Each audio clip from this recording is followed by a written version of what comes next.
Tracking, alerting, protecting. This is WKYT News. Good afternoon, Bill Bryan and Barbara Bailey for WKYT News. Police have started a homicide investigation after finding a man with gunshot wounds right in the middle of a Lexington street. Police were called to Belafonte Drive near Malibu around 7:45 this morning. This afternoon, there are more questions than answers about exactly what happened to the man. WKYT's Mark Barber is tracking the investigation. Live from Belafonte, it's our top story at 12:30. Mark? Good afternoon, Barbara and Bill. Investigators say when they got here to Belafonte Drive and found the man lying in the road, they initially thought that he had been hit by a car.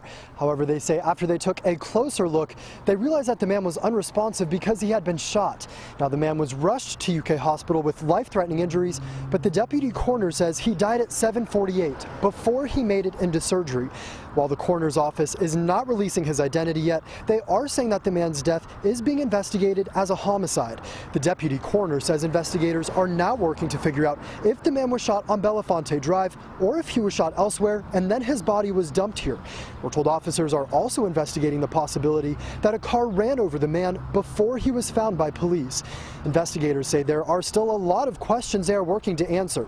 They tell us they are now hoping that the people who live on this normally quiet street are able to help their investigation. Officers have been canvassing this neighborhood. They are going door to door looking for anyone who's heard anything or seen anything that could help them catch the killer.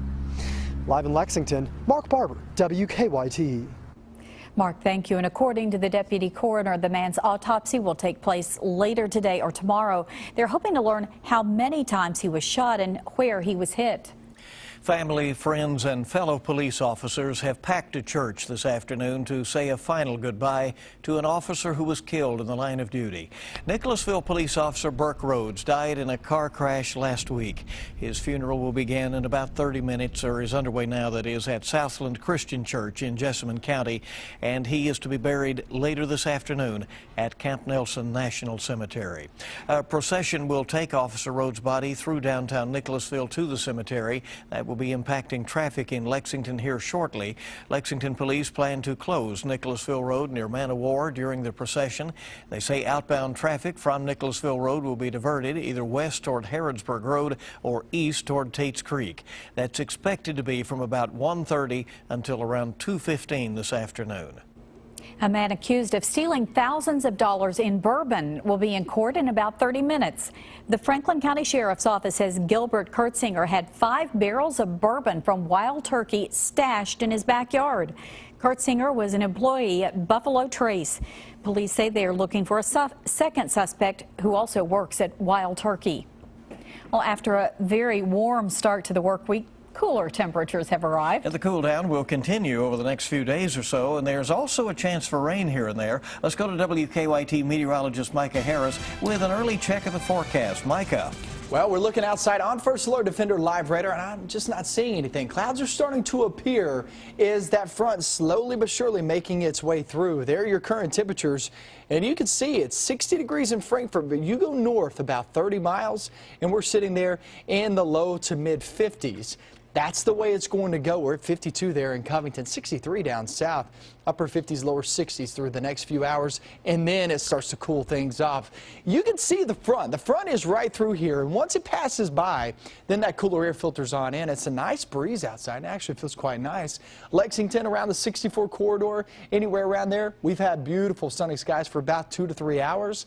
Now we'll start to increase that cloud cover, and that's when you'll start to see some things cool off. So planning ahead, let's go through it. Here's your look. Mostly sunny skies for the next couple of hours, and then clouds on the increase. That could give us a stray shower. It's a possibility, 20%. Really, most of us do stay dry, and a cool evening, too, as you are heading out to celebrate St. Patrick's Day. Now, I'll take you into the night. We're actually below freezing tomorrow morning, and then we're looking for some cooler temperatures during midweek with possible flakes Yeah, some snow in the forecast. How much? Well, I'll go over that in about 10 minutes. All right, Micah, thank you. The full forecast shortly. Well, a man who had been wanted in a stabbing is in jail this afternoon. Williamsburg police say Melvin Hill stabbed Scotty Day during an argument at the Mount Morgan apartments on March 7th. Day was treated at the University of Tennessee Medical Center and has since been released. The Times-Tribune reports that Hill is in jail on a $10,000 bond. The trial for a woman accused of abusing her foster child has been postponed for now. Natasha Slabach was scheduled for trial on March 23rd in Fleming County. She's now set for a pretrial hearing on April 3rd. Police say the child suffered brain trauma in her care and ended up on life support. The Ledger Independent reports that Slabach was charged with abuse, but a grand jury amended the charge to assault. The child is expected to recover and is back with his mother. There are many things you can take on a plane when you fly. While it seems obvious, weapons such as guns are on that list. Still, many get confiscated at security checkpoints each year, including at Lexington's Bluegrass Airport. As WKYT's Hillary Thornton shows us, the Transportation Security Administration is encouraging everyone to make sure they're aware of the rules. Officials say it is a growing problem at airports throughout the country, and here in Lexington at Bluegrass Airport, there has already been 3 firearms brought to the safety checkpoint this year. That is why a TSA representative was on hand to offer tips for those who do wish to travel with their firearm. Hard-sided case needs to be able to be locked. Firearm needs to be unloaded. Ammunition, if you're carrying it, needs to be in a case. Those are just some of the tips offered at today's demonstration at Bluegrass Airport's safety checkpoint. TSA representatives say last year was a record year with 2,213 firearms being brought to safety checkpoints throughout the country. 9 of those were in Lexington. They say a majority of the time people say they simply did not know the firearm was in their bag. However, that mistake makes you subject to a civil penalty and fine up to $7,500. We don't want to infringe on anyone's right to take a firearm with them on their trip. We just don't want it in the cabin of the aircraft. Preps for your firearm travel should all be done before the safety checkpoint, placing the unloaded firearm in a hard-sided padded case, putting any ammunition in a separate box inside the case, declaring the firearm at your airline's ticket counter, then placing that form in the case, locking it, and then checking it like any other piece of luggage. Now, these rules and procedures also go for if you are only traveling with ammunition. In Lexington, Hillary Thornton, WKYT. Hillary, thank you. Officials say the best way to prepare is to go over all of the guidelines before you take your trip. You can find a link to those at WKYT.com. Work continues around the area to fix potholes caused by winter weather. Now, the state transportation cabinet says workers have finished pothole repairs on parts of New Circle Road. They'll continue to work in Lexington as needed. State road crews have also been patching roads in Scott County. Today, they'll be working on Cherry Blossom Way until 4 o'clock.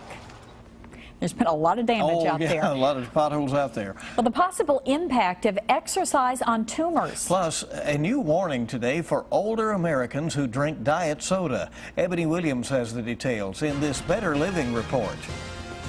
New research on Americans 65 and older links drinking diet soda to a rise in abdominal obesity.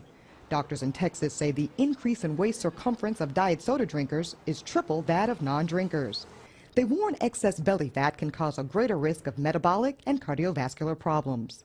A new study suggests exercise may slow tumor growth. Researchers at Duke injected mice with breast cancer tumor cells and had half of them exercise. Those in the active group had slower tumor growth, especially when exercise was combined with chemotherapy. And new data on suicide in the workplace. Researchers in Michigan found rates 15 times higher for men, and that the professions most at risk include law enforcement officers, farmers, medical doctors, and soldiers. Those are some of the day's top health stories. Ebony Williams, CBS News, New York.